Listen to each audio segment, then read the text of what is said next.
जय श्री हरि हरे कृष्णा। राधे राधे। हर हर महादेव। आप सभी का दिन शुभ और मंगलमय हो। आज दिनांक है 12 फरवरी, दिन गुरुवार, और आज फाल्गुन मास का 11वां दिन है। आज भी आप सभी भक्तगण भक्त हरिदास जी की पावन कथा का श्रवण करेंगे और उसके पश्चात सुनेंगे फाल्गुन मास महात्म्य का आज का अध्याय। आपने कल भक्त हरिदास जी की कथा सुनी थी। उसी कथा को आगे बढ़ाते हुए आज भी आइए प्रेम और श्रद्धा के साथ इस दिव्य प्रसंग का श्रवण करें। जब श्री रूप गोस्वामी वृंदावन से चलकर नीलांचल पहुंचे तो सबसे पहले वे श्री हरिदास जी की भजन स्थली पर ही उपस्थित हुए। श्री हरिदास जी ने श्री रूप गोस्वामी पर अपनी कृपा दृष्टि डाली और उनसे कहा, तुम्हारे आने के विषय में श्रीमन महाप्रभु ने मुझे पहले ही बता दिया था। कुछ समय बाद जब श्रीमन महाप्रभु श्री हरिदास जी से मिलने के लिए यहाँ आए तो श्री हरिदास जी ने महाप्रभु से कहा, प्रभु, रूप आपको दंडवत प्रणाम कर रहा है। श्री हरिदास जी ने मिलने के पश्चात श्रीमन महाप्रभु ने श्री रूप गोस्वामी को प्रेम पूर्वक आलिंगन किया। इसके बाद महाप्रभु श्री हरिदास जी और श्री रूप गोस्वामी तीनों एक स्थान पर बैठ गए। महाप्रभु ने श्री रूप गोस्वामी से कुशल क्षेम की बातें पूछी, उनके विषय में जिज्ञासा की। फिर श्रीमन महाप्रभु ने श्री रूप गोस्वामी को आज्ञा दी कि तुम श्री हरिदास जी के साथ इसी स्थान पर निवास करो। इतना कहकर श्रीमन महाप्रभु अपने निवास स्थान पर चले गए। इसके बाद हर दिन महाप्रभु स्वयं आकर श्री हरिदास जी और श्री रूप गोस्वामी से मिलने लगे। श्री जगन्नाथ मंदिर से जो भी महाप्रसाद उन्हें प्राप्त होता वह प्रेम पूर्वक इन दोनों को दिया करते थे। श्री हरिदास जी अपने आप को मलिच्छ मानते थे और मंदिर की मर्यादा भंग होने की आशंका से श्री जगन्नाथ मंदिर नहीं जाते थे। इसी प्रकार श्री सनातन गोस्वामी और श्री रूप गोस्वामी भी श्रेष्ठ ब्राह्मण कुल में जन्म लेने पर भी मलिच्छ राजा के यहाँ नौकरी करने के कारण अपने आप को मलिच्छ के समान मानते थे। इसलिए वे भी श्री हरिदास जी के साथ एक ही स्थान पर रहा करते थे और श्री जगन्नाथ मंदिर के भीतर प्रवेश नहीं करते थे। इस प्रकार यद्यपि ये तीनों श्री जगन्नाथ मंदिर में प्रवेश नहीं करते थे, फिर भी श्रीमन महाप्रभु भगवान श्री जगन्नाथ के दर्शन करने के बाद इन तीनों को स्वयं दर्शन देकर अपने स्थान पर लौट जाते थे। हालांकि ये भक्त मंदिर में प्रवेश नहीं करते थे, फिर भी गुंडीच मंदिर मार्जन अर्थात मंदिर की साफ सफाई में पूरे उत्साह से भाग लेते थे और रथ यात्रा के समय श्रीमन महाप्रभु के भक्तों के साथ नृत्य और कीर्तन करते हुए भगवान श्री जगन्नाथ देव के दर्शन भी करते थे। रथ यात्रा से एक दिन पूर्व श्रीमन महाप्रभु ने सभी भक्तों को साथ लेकर गुंडीच मंदिर की साफ सफाई की। इसके बाद वे सभी भक्तों के साथ आयटोटा नामक बगीचे में गए और वहां कंदमूल फल आदि का भोजन किया। श्री हरिदास जी और श्री रूप गोस्वामी भी उस समय वहां उपस्थित थे। वह भक्तों को प्रसाद ग्रहण करते हुए बीच बीच में हरि हरि बोल कहते थे। देखकर अत्यंत उल्लास से भर गए। महाप्रभु और सभी भक्तों द्वारा प्रसाद सेवा पूर्ण हो जाने के बाद श्री गोविंद प्रभु के द्वारा श्रीमन महाप्रभु का उच्चिष्ट प्रसाद श्री हरिदास जी और श्री रूप गोस्वामी को प्राप्त हुआ। उस उच्चिष्ट प्रसाद को पाकर श्री हरिदास जी और श्री रूप गोस्वामी प्रेम में मग्न होकर नृत्य करने लगे। चातुर्मास समाप्त होने के बाद गौड़ देश से आए सभी वैष्णव भक्त अपने अपने स्थानों को लौट गए, लेकिन श्री रूप गोस्वामी श्री हरिदास जी के साथ ही वही निवास करते रहे। एक दिन जब श्रीमन महाप्रभु उन दोनों से मिलने आए तो उन्होंने देखा कि श्री रूप गोस्वामी कुछ लिख रहे हैं। महाप्रभु को देखकर श्री हरिदास जी और श्री रूप गोस्वामी दोनों खड़े हो गए और उन्हें दंडवत प्रणाम किया। महाप्रभु ने दोनों को प्रेम से आलिंगन किया और फिर आसन ग्रहण किया। इसके बाद महाप्रभु ने श्री रूप गोस्वामी से पूछा, रूप, तुम कौन सा ग्रंथ लिख रहे हो? इतना कहकर महाप्रभु ने एक पन्ना अपने हाथ में लिया और श्री रूप द्वारा लिखे गए अक्षरों को देखा। श्रीमन महाप्रभु उन अक्षरों को देखकर अत्यंत संतुष्ट हुए और उनकी भूरी भूरी प्रशंसा करने लगे। उस पन्ने पर लिखे एक श्लोक को देखकर जब महाप्रभु ने उसे पढ़ा तो वह प्रेमाविष्ट श्लोक था। उस श्लोक का अर्थ था, कृष्ण, यह दो वर्ण न जाने कितने अमृत को अपने भीतर समेटे हुए हैं। जब ये वर्ण नट के समान मुख में नृत्य करते हैं तो ऐसा लगता है कि काश अनेक मुख प्राप्त हो जाएं। जब ये कण कुहर में प्रवेश करते हैं तो करोड़ों कर्ण प्राप्त करने की इच्छा होती है। और जब यह चित्त रूपी प्रांगण में उदित होते हैं तो समस्त इंद्रियों की क्रियाओं पर विजय प्राप्त कर लेते हैं। इस श्लोक को सुनते ही श्री हरिदास जी आनंद में विभोर हो गए और नृत्य करने लगे। वे श्लोक के अर्थ की अत्यंत प्रशंसा करने लगे। तब श्री हरिदास जी ने कहा, रूप मैंने श्री कृष्ण नाम की महिमा शास्त्रों द्वारा और महापुरुषों द्वारा बहुत सुनी है, किंतु इस प्रकार की नाम महिमा मैंने कभी भी नहीं सुनी। तब श्रीमन महाप्रभु ने दोनों को प्रेम पूर्वक आलिंगन किया और मध्याह्न स्नान, दोपहर की प्रसाद सेवा आदि के लिए समुद्र की ओर प्रस्थान किया।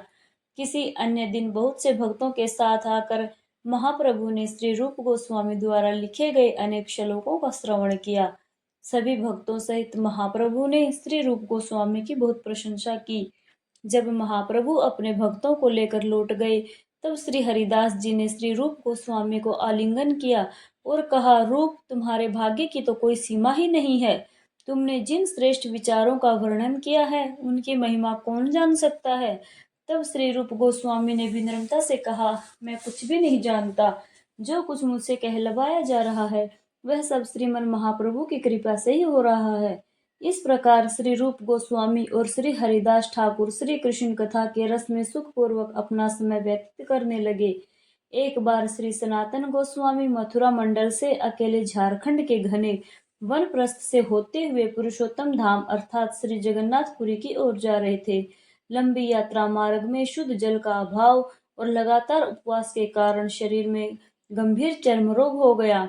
चर्म रोग की असहनीय पीड़ा और अपने आप को श्रीमन महाप्रभु की सेवा के लिए अयोग्य मानकर श्री सनातन गोस्वामी के मन में एक गहन विचार उत्पन्न हुआ। उन्होंने मन ही मन निश्चय किया कि जब वे श्री जगन्नाथपुरी पहुंचेंगे, रथ यात्रा के समय श्री जगन्नाथ देव के रथ के पहियों के नीचे अपने शरीर का परित्याग कर देंगे। श्री जगन्नाथपुरी पहुंचने पर सबसे पहले उन्होंने सिद्ध महापुरुष श्री हरिदास ठाकुर जी के दर्शन किए। श्री हरिदास जी को देखते ही श्री सनातन गोस्वामी ने उनके चरणों में साष्टांग दंडवत प्रणाम किया। श्री हरिदास जी ने जब उनका परिचय जाना तो वह अत्यंत प्रसन्न हुए और प्रेम पूर्वक श्री सनातन गोस्वामी को अपने हृदय से लगा लिया। श्री हरिदास जी ने जब देखा कि श्री सनातन गोस्वामी के हृदय में महाप्रभु के दर्शन की दिव्य उत्कंठा है, तब उन्होंने कहा, प्रभु बस आने ही वाले हैं, थोड़ी ही देर में श्रीमन महाप्रभु स्वयं यहाँ पधारेंगे। कुछ ही समय पश्चात श्रीमन महाप्रभु अपने भक्तों के साथ श्री हरिदास जी की भजन स्थली पर आ पहुंचे। महाप्रभु को देखते ही श्री हरिदास जी और श्री सनातन गोस्वामी ने भाव विभोर होकर साष्टांग दंडवत प्रणाम किया। श्रीमन महाप्रभु ने पहले श्री हरिदास जी को उठाया और प्रेम पूर्वक उनका आलिंगन किया। तब श्री हरिदास जी से कहा, प्रभु, यह सनातन आपको प्रणाम कर रहा है। श्री सनातन गोस्वामी को वहां देखकर श्रीमन महाप्रभु के आश्चर्य का कोई ठिकाना नहीं रहा। वे अत्यंत भावुक हो उठे। श्री सनातन गोस्वामी के बार बार मना करने पर भी श्रीमन महाप्रभु ने उन्हें प्रेम पूर्वक आलिंगन किया। महाप्रभु अपने सभी भक्तों के साथ जब चबूतरे पर बैठ गए तब श्री हरिदास जी और श्री सनातन गोस्वामी विनम्रता से चबूतरे के नीचे बैठ गए, क्योंकि वह स्वयं को तुच्छ और अयोग्य मानते थे। उस समय श्रीमन महाप्रभु और श्री सनातन गोस्वामी के बीच अनेक गुण और भावपूर्ण कथोपकथन हुए। महाप्रभु ने श्री सनातन गोस्वामी को आज्ञा देते हुए कहा, बहुत अच्छा हुआ जो तुम यहाँ आए। अब तुम इसी घर में श्री हरिदास जी के साथ निवास करो। श्री कृष्ण भक्ति रस के आस्वादन में तुम दोनों परम प्रधान हो। यही साथ साथ रहकर श्री कृष्ण रस का आस्वादन करो और निरंतर श्री कृष्ण का कीर्तन करो। परंतु इन सब के बीच श्री सनातन गोस्वामी के मन में बार बार यही विचार उठता रहा कि उनका यह शरीर महाप्रभु की सेवा के लिए अयोग्य है। इसी कारण वह श्री जगन्नाथ देव के रथ के नीचे अपने प्राण त्यागने का विचार मन में बार बार करते रहे। एक दिन नित्य की भांति जब श्रीमन महाप्रभु श्री हरिदास जी की भजन स्थली पर आए तब उन्होंने श्री सनातन गोस्वामी से गंभीर स्वर में कहा, देह त्याग आदि तमोगुणी धर्म है। देह त्याग के द्वारा कृष्ण प्रेम की प्राप्ति नहीं की जा सकती। इसलिए तुम अपनी इस तमोगुणी बुद्धि का परित्याग करो, सदैव श्रवण और कीर्तन में लगे रहो। शीघ्र ही तुम्हें कृष्ण रूपी अमूल्य धन की प्राप्ति होगी। महाप्रभु के यह वचन सुनकर श्री सनातन गोस्वामी को अत्यंत आश्चर्य हुआ। उन्होंने मन ही मन विचार किया, निश्चय ही श्रीमन महाप्रभु को मेरे देह त्याग का विचार अच्छा नहीं लगा होगा। इसी कारण सर्वज्ञ महाप्रभु मुझे देह त्याग से रोक रहे हैं। तब श्री सनातन गोस्वामी ने विनम्र भाव से महाप्रभु से प्रश्न किया, प्रभु मुझे जीवित रखकर आपको क्या लाभ होगा? तब श्रीमन महाप्रभु ने गहन भाव से कहा, तुमने मुझे आत्मसमर्पण किया है, अब तुम्हारी देह मेरा धन है। तुम मेरी वस्तु को नष्ट क्यों करना चाहते हो? क्या तुम धर्म और अधर्म का विचार करने में असमर्थ हो गए हो? तुम्हारा यह शरीर मेरा प्रधान साधन है। इसी शरीर के द्वारा मैं अनेक महान कार्य संपन्न करवाऊंगा। तुम्हारे माध्यम से मैं भक्त भक्ति और कृष्ण प्रेम के तत्वों का प्रचार करवाऊंगा। वैष्णव आचार्य लुप्त तीर्थों का उद्धार और वैराग्य की शिक्षा अपने प्रिय स्थान मथुरा वृंदावन में स्थापित करवाऊंगा। मैं अपनी माता की आज्ञा से नीलांचल में निवास कर रहा हूँ, इसलिए स्वयं वहां जाकर धर्म की शिक्षा नहीं दे सकता। मैं अपने इन समस्त कार्यों को तुम्हारे देह के द्वारा संपन्न कराना चाहता हूँ, और तुम हो कि इस देह का त्याग करना चाहते हो। बताओ मैं यह कैसे सहन कर सकता हूँ? तब महाप्रभु श्री हरिदास जी से कहने लगे, हरिदास सुनो, यह सनातन पराय धन को नष्ट करना चाहता है। दूसरों के अमानती धन या वस्तु को कोई ना तो खोता है और ना ही बिगाड़ता है। तुम इसे इस प्रकार का अन्यायपूर्ण कार्य मत करने देना। तब श्री हरिदास जी ने अत्यंत विनम्रता से कहा, प्रभु मैं मिथ्या अभिमान करता हूँ कि मैं आपके हृदय को जानता हूँ। वास्तव में मैं आपके हृदय के गुण भाव और योजनाओं को नहीं समझ पाता। आप किससे कौन सा कार्य करवाते हैं, यह बात जब तक आप स्वयं ना बताएं तब तक कोई भी नहीं जान सकता। प्रभु आपने सनातन को जिस प्रकार अंगीकार किया है, ऐसा सौभाग्य और किसी का नहीं हो सकता। इतना कहकर श्रीमन महाप्रभु ने श्री सनातन गोस्वामी को आलिंगन किया और मध्याह्न स्नान आदि के लिए प्रस्थान किया। तत्पश्चात श्री हरिदास जी ने भी श्री सनातन गोस्वामी को हृदय से लगाते हुए कहा, सनातन तुम्हारे भाग्य की कोई सीमा नहीं है। प्रभु तुम्हारे देह को अपना निज धन मानकर स्वीकार करते हैं। तुम्हारे समान भाग्यशाली और कोई नहीं हो सकता। महाप्रभु अपने देह से जो कार्य नहीं कर सकते, वह अब तुम्हारे माध्यम से पूर्ण करवाएंगे, और वह भी अपने प्रिय धाम मथुरा वृंदावन में। भगवान जो कार्य करवाना चाहते हैं वह निश्चय ही पूर्ण होता है। यह तुम्हारा परम सौभाग्य है। श्रीमद् महाप्रभु भक्ति सिद्धांत मूलक शास्त्रों का प्रणयन, वैष्णव आचार्य का निर्णय, यह सब अब तुम्हारे द्वारा ही करवाएंगे। यही प्रभु की इच्छा है। सनातन मेरी यह देह प्रभु के किसी भी कार्य में नहीं लग पाई। भारत भूमि में जन्म लेकर भी मेरा जीवन व्यर्थ हो गया। हरिदास जी की दैन्य से भरी बातें सुनकर श्री सनातन गोस्वामी अत्यंत भाव विभोर हो उठे। तभी उन्होंने अत्यंत स्नेह और आदर के साथ कहा, आपके समान सौभाग्यशाली भला और कौन हो सकता है? श्रीमन महाप्रभु के समस्त भक्तों में आप परम सौभाग्यशाली हैं। श्रीमन महाप्रभु के अवतार का एक मुख्य प्रयोजन है श्री हरि नाम का प्रचार, और वही श्री हरि नाम प्रचार का कार्य महाप्रभु स्वयं आपके द्वारा करवा रहे हैं। आप प्रतिदिन 3 लाख श्री हरि नाम का संकीर्तन करते हैं और सबके सामने श्री हरि नाम की महिमा का गान करते हैं। कोई कोई स्वयं तो भक्ति का आचरण करते हैं किंतु उसका प्रचार नहीं करते, और कोई कोई भक्ति का प्रचार तो करते हैं किंतु स्वयं उसका आचरण नहीं करते। लेकिन आप तो शुद्ध हरि नाम ग्रहण करने के कारण आचार्य भी हैं, और उच्च स्वर से संकीर्तन करके समस्त जगतवासियों को नाम यज्ञ में दीक्षित करने के कारण प्रचारक भी हैं। इस प्रकार आप भी सबके गुरु हैं और समस्त जगत के पूज्य हैं। इस तरह श्री हरिदास जी और श्री सनातन गोस्वामी दोनों एक साथ रहकर श्री कृष्ण तथा अनेक प्रकार से रसास्वादन करते रहते हैं। श्रीमन महाप्रभु जब जब श्री सनातन गोस्वामी को देखते, तब तब वे बलपूर्वक अर्थात प्रेम पूर्वक जबरदस्ती उनका आलिंगन करते। इस प्रकार बार बार आलिंगन किए जाने से श्री सनातन गोस्वामी के हृदय में बड़ा दुख उत्पन्न होने लगा। एक दिन उन्होंने इस विषय में श्री जगन्नाथ पंडित से परामर्श किया और अपने कर्तव्य के विषय में प्रश्न किया। तब श्री जगद आनंद पंडित ने श्री सनातन गोस्वामी को यह उपदेश दिया कि वह रथ यात्रा के बाद वृंदावन लौट जाएं। जब यह बात श्रीमन महाप्रभु तक पहुंची तो उन्होंने श्री जगद आनंद पंडित को डांटा और उनकी उपेक्षा श्री सनातन गोस्वामी की श्रेष्ठता को स्पष्ट रूप से स्थापित किया। महाप्रभु ने श्री सनातन गोस्वामी से कहा, तुम शुद्ध भक्त हो, तुम्हारी देह का भद्र या अभद्र होना कोई अविचारणीय विषय नहीं है। विशेष रूप से मैं स्वयं सन्यासी हूँ, मेरे लिए तो इसका विचार करना कदापि उचित नहीं है। महाप्रभु की यह बात सुनकर श्री हरिदास जी बोले, प्रभु आपने अभी जो कुछ कहा है वह सब आपके द्वारा हमारी वंचना है। मैं इन सब बातों को स्वीकार नहीं करता।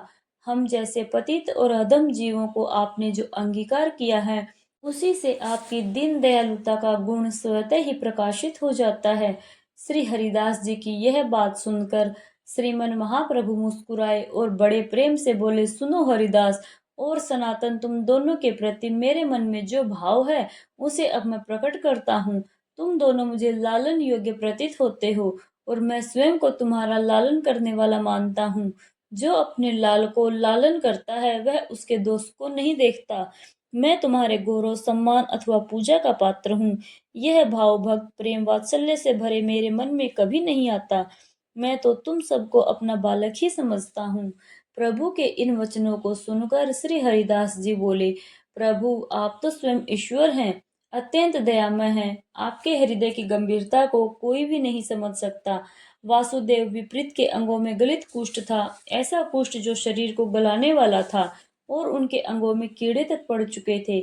आपने कृपा करके एक बार उनका आलिंगन किया और उसी क्षण उनका शरीर कामदेव के समान सुंदर हो गया। किंतु आपके द्वारा अनेक बार आलिंगन किए जाने पर भी श्री सनातन गोस्वामी का रोग दूर नहीं हो रहा। इसलिए प्रभु आपकी कृपा की तरंग को भला कौन समझ सकता है। तब श्रीमन महाप्रभु बोले, हरिदास, वैष्णव की देह कभी प्राकृत नहीं होती, भक्त की देह अप्राकृतिक होती है। दीक्षा के समय भक्त गुरुदेव के माध्यम से भगवान के चरण कमलों में आत्मसमर्पण करता है।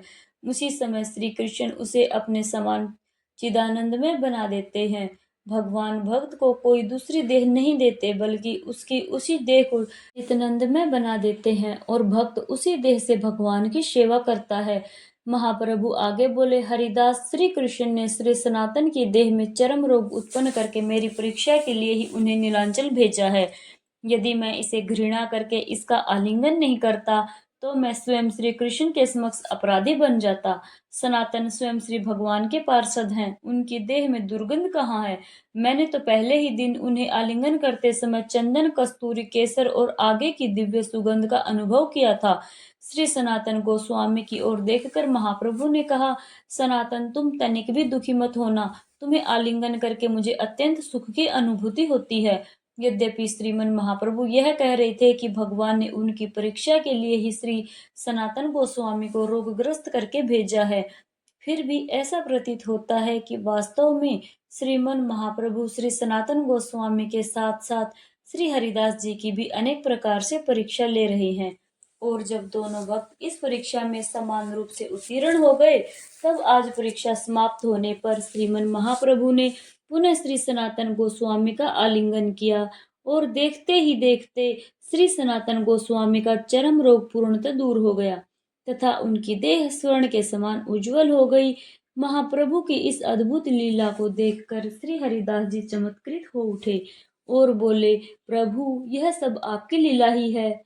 आपने पहले सनातन को झारखंड का जल पिलवाया, जिससे उनके देह में खाज उत्पन्न हुई, और फिर इसी रोग के माध्यम से आपने उनकी परीक्षा ली। आपकी इस लीला को तो कोई भी नहीं जान सकता। इसके बाद श्री महाप्रभु ने श्री हरिदास जी और श्री सनातन गोस्वामी का प्रेम पूर्वक आलिंगन किया और अपने स्थान को प्रस्थान कर गए। श्री हरिदास जी और श्री सनातन गोस्वामी जी श्रीमन महाप्रभु के दिव्य गुणों का गान करते करते प्रेम में पूर्णतः विभोर हो गए। इस प्रकार श्री सनातन गोस्वामी जी श्रीमन महाप्रभु के दिव्य गुणों का गान करते करते प्रेम में पूर्णतः विभोर हो गए। इस प्रकार श्री सनातन गोस्वामी जी बहुत दिनों तक नीलांचल में श्री हरिदास जी के साथ रहते हुए श्री कृष्ण चैतन्य महाप्रभु की गुण कथाओं का निरंतर रसास्वादन करते रहे। यह थी श्री हरिदास जी और श्री सनातन गोस्वामी जी की पावन कथा। अब सुनिए आज का महात्म्य। श्री सूत जी कहते हैं, पूर्व काल में चंद्रवंशी राजा पूर्णनिधि मथुरा नामक पुरी का पालन पोषण किया करते थे। एक समय राजा पूर्णनिधि ने मथुरा में अपने पुत्र का राज्य अभिषेक किया। इसके पश्चात वह अंतपुरी की रानियों के साथ स्नान करने की इच्छा से रामसेतु नामक तीर्थ की ओर प्रस्थान कर गए। उनके साथ उनकी चतुरंगी सेना भी थी। वहां धनुष कोटि में संकल्प पूर्वक स्नान करके राजा ने वहां के अन्य तीर्थों में भी विधि पूर्वक स्नान किया। तत्पश्चात उन्होंने अत्यंत भक्ति भाव से भगवान रामेश्वर की सेवा की। इस प्रकार राजा पूर्णनिधि ने बहुत समय तक उसी तीर्थ में सुखपूर्वक निवास किया। उसी तीर्थ में निवास करते हुए राजा पूर्णनिधि ने एक समय भगवान विष्णु को प्रसन्न करने वाला एक महान यज्ञ किया। यज्ञ की पूर्ण आहुति के पश्चात राजा अपनी पत्नी तथा परिवारजनों के साथ अवृत स्नान करने के लिए श्री रामचंद्र जी की धनुष कोटि में गए। वहां उन्होंने विधि पूर्वक स्नान किया। इस प्रकार जब राजा पुण्यनिधि उस पवित्र तीर्थ में निवास कर रहे थे, तभी एक दिन उनकी भक्ति की परीक्षा लेने के लिए भगवान विष्णु ने लक्ष्मी जी को भेजा। लक्ष्मी जी 8 वर्ष की अत्यंत सुंदर बालिका का रूप धारण करके गंधमादन पर्वत पर प्रकट हुई। उसी समय राजा पूर्णनिधि धनुष कोटि में स्नान के लिए गए हुए थे। स्नान और पुण्य कर्म पूर्ण करने के पश्चात राजा ने एक अलौकिक सौंदर्य से सुशोभित 8 वर्ष की कन्या को देखा। उस कन्या को देखकर राजा पूर्णनिधि ने पूछा, बेटी तुम कौन हो और यहाँ आने का क्या कारण है? राजा के पूछने पर वह कन्या बोली, महाराज, ना मेरी कोई माता है, ना पिता, ना कोई भाई बंधु है। मैं अनाथ हूँ। मैं आपकी पुत्री बनकर आपके घर में रहना चाहती हूँ। मैं आपको अपने पिता के रूप में देखती हूँ और सदा आपके घर में निवास करना चाहती हूँ। परंतु मेरी एक शर्त है, जो मुझे हाथ से पकड़े या बलपूर्वक खींचने का प्रयास करे, यदि आप उसे दंड देंगे तभी मैं आपकी पुत्री बनकर दीर्घकाल तक आपके घर में निवास करूंगी। कन्या की बात सुनकर राजा पूर्णनिधि बोले, मैं तुम्हारी कही हुई सभी बातें स्वीकार करता हूँ। मेरी भी कोई पुत्री नहीं है, केवल एक ही वंशधर पुत्र है, भद्रे, जिसके प्रति तुम्हारा अनुराग होगा उसी को मैं तुम्हें समर्पित करूंगा। बेटी आओ, अब तुम हमारे घर चलो और हमारी पुत्री बनकर अंतःपुर में अपनी इच्छा अनुसार निवास करो। यह सुनकर कन्या ने बहुत अच्छा कहा और राजा के साथ उनके घर में चल दी। राजा ने उस कल्याणमयी कन्या को अपनी पत्नी के हाथों सौंप दिया। रानी का नाम विद्यावली था। राजा ने रानी से कहा, देवी, यह हम दोनों की पुत्री है, इसकी दूसरे पुरुषों से पूर्णतः रक्षा करना। विद्यावली ने राजा की आज्ञा को सिरधारी किया और उस कन्या को अपने संरक्षण में ले लिया। राजा के द्वारा अब उस कन्या का पालन पोषण पुत्री के समान होने लगा। वह राजमहल में अत्यंत लाड़ प्यार, सुख और ऐश्वर्य के साथ रहने लगी। इसके बाद जगदीश्वर भगवान विष्णु अपनी लक्ष्मी जी को खोजने के लिए एक दिन बैकुंठ से निकले और राम सेतु पहुंचे। वहां वे सब और भ्रमण करने लगे। उसी समय फूल तोड़ने के कौतूहल से वह कन्या अपनी सखियों के साथ राजा के बगीचे में गई। वहां वे वृक्षों से सुंदर सुंदर पुष्प चुनने लगी। तभी भगवान विष्णु एक ब्राह्मण का रूप धारण करके अचानक वहां आकर खड़े हो गए। ब्राह्मण को अचानक सामने देखकर वह कन्या ठिठक कर रुक गई। उस मधुर भाषणी कन्या को देखकर उस ब्राह्मण ने शीघ्रता से उसका हाथ पकड़ लिया। यह देखकर वह कन्या अपनी सखियों के साथ बगीचे में जोर जोर से चिल्लाने लगी। उसकी चिल्लाहट सुनकर राजा पूर्णनिधि तुरंत वहां आ गए। राजा ने कन्या और उसकी सखियों से पूछा, बेटी बताओ, अभी तुम सब क्यों चिल्ला रही थी? तब वह कन्या बोली, हे पिताजी, इस ब्राह्मण ने हठ पूर्वक मेरा हाथ पकड़ लिया था। तात यह वही इसी वृक्ष के नीचे निर्भय होकर खड़ा है। राजा पुण्यनिधि परम बुद्धिमान और सद्गुणों के निधान थे। उन्होंने उस ब्राह्मण का यथार्थ बल न जानते हुए उसे बलपूर्वक पकड़ लिया। उसे रामेश्वर मंदिर में ले जाकर उसके पैरों में बेड़ियां डाल दी और हाथों को रस्सी से बांध दिया। फिर उसे मंडप में ले आए। राजा ने अपनी पुत्री को आश्वासन देकर अंतःपुर में भेज दिया और स्वयं भी अपने परम सुंदर भवन में जाकर विश्राम करने लगे। रात्रि में सोते समय राजा ने स्वप्न देखा। उन्होंने उसी ब्राह्मण को देखा जो अब शंख, चक्र, गदा, पद्म और वनमाला से विभूषित थे। उनके वक्ष स्थल पर कौस्तुभमणि शोभायमान थी। ब्राह्मण के रूप में वे साक्षात श्री हरि ही थे। भगवान ने पीताम्बर धारण किया हुआ था। उनके श्री अंगों की कांति कृष्ण मेघ के समान श्यामल थी। मुख पर मनोहर मुस्कान छाई हुई थी और स्वच्छ दंत पंक्ति दमक रही थी। कानों में मछली के आकार के कुंडल शोभा पा रहे थे। भगवान श्री शैया पर विराजमान थे और देव ऋषि नारद उनकी स्तुति कर रहे थे। उसी स्वप्न में राजा ने अपनी कन्या को भी देखा। वह विकसित कमल के आसन पर विराजमान थी। वह कन्या और कोई नहीं, साक्षात लक्ष्मी जी ही थी। उनके हाथ में कमल पुष्प था और उनके मस्तक पर काले काले घुंघराले केश अत्यंत शोभा पा रहे थे। इस प्रकार राजा ने रात्रि के समय अपनी कन्या को महालक्ष्मी जी के स्वरूप में देखा। यह दिव्य दृश्य देखकर राजा अत्यंत विस्मित हो गए। वह तुरंत शैया से उठ खड़े हुए और अपनी कन्या के गृह में गए।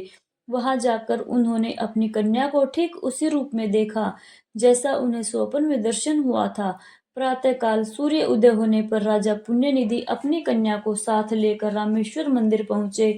वहां वे उस श्रेष्ठ मंडप में गए जहां उन्होंने पहले एक ब्राह्मण को बंदी बनाकर रख छोड़ा था।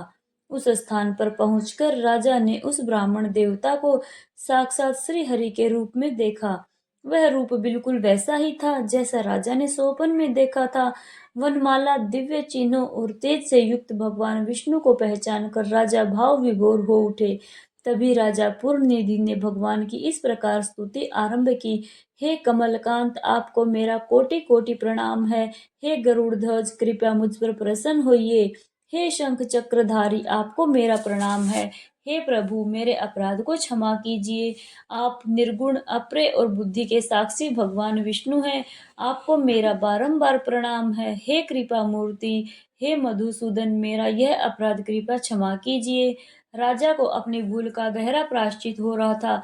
इस प्रकार महाविष्णु की स्तुति करने के पश्चात राजा पूर्णनिधि ने संपूर्ण जीवों की जननी श्री लक्ष्मी जी की भी स्तुति की। राजा बोले, हे संपूर्ण जगत को धारण करने वाली देवी, आपको मेरा प्रणाम है। आप भगवान विष्णु के वक्ष स्थल में निवास करने वाली हैं। आपको मेरा प्रणाम है। हे समुद्र से प्रकट हुई हरिप्रिया महालक्ष्मी, आपको मेरा प्रणाम है। आप ही सिद्धि, पुष्टि, स्वधा, स्वाहा, संध्या, प्रभा, धात्री, भूति, श्रद्धा, मेधा और सरस्वती हैं। मैं आपको बारंबार प्रणाम करता हूँ। हे देवेश्वरी, आप ही यज्ञ विद्या, महाअतिशय शोभा ग्रह विद्या, आत्म विद्या तथा सभी प्राणियों को मुक्ति देने वाली हैं। हे जगदम्बिके, आप संसार की रक्षा करने वाली हैं। कृपया अपनी दया दृष्टि से मेरी रक्षा कीजिए। हे महेश्वरी, आपको मेरा नमस्कार है। इस प्रकार माँ लक्ष्मी जी की स्तुति करने के पश्चात राजा ने पुनः भगवान विष्णु से विनम्र प्रार्थना की। राजा बोले, हे श्री हरि, मैंने अज्ञानवश आपके चरणों में बेड़ी डालकर जो अपराध किया है वह स्पष्ट रूप से द्रोह है। यदि संभव हो तो हे मधुसूदन, कृपया मेरे इस अपराध को क्षमा करें। आप संपूर्ण जगत के पिता हैं और पिता को पुत्र के अपराध क्षमा कर देने चाहिए। आपने अपराधी दैत्य तक को अपना स्वरूप प्रदान किया है। हे भगवान, मेरे इस अपराध को भी आप क्षमा कर दीजिए। हे कृपा निधि, मारने के लिए आई हुई पूतना को भी आपने अपने चरण कमलों में स्थान दिया। हे लक्ष्मीकांत, हे केशव, मुझ पर अपनी कृपा दृष्टि डालिए। राजा की इस विनम्र प्रार्थना को सुनकर भगवान विष्णु मुस्कुराते हुए बोले, हे राजन, मुझे बंधन में डालने के कारण जो भय तुम्हारे मन में है उसे त्याग दो, भय मत करो। तुमने तो इस तीर्थ में मेरी प्रसन्नता के लिए ही यज्ञ किया है, इसलिए तुम मेरे प्रिय भक्त हो। हे शत्रुदमन, मैं तो भक्तों के अपराध सदैव क्षमा करता हूँ। भगवान विष्णु आगे बोले, तुम्हारी भक्ति की परीक्षा लेने के लिए ही मेरी प्रेरणा से मेरी प्रिया लक्ष्मी जी तुम्हारे घर आई थी। तुमने उनका भली भांति संरक्षण किया है, इसलिए मैं तुमसे अत्यंत प्रसन्न हूँ। संसार में जो पुरुष मेरे स्वरूप भूता माँ लक्ष्मी जी में भक्ति रखता है वह मेरा भी भक्त कहलाता है, और जो उनका अपमान करता है वह मेरा देश पात्र माना जाता है। तुमने भक्ति पूर्वक उनका पूजन किया, इसलिए तुम्हारे द्वारा मेरी भी पूजा संपन्न हो गई।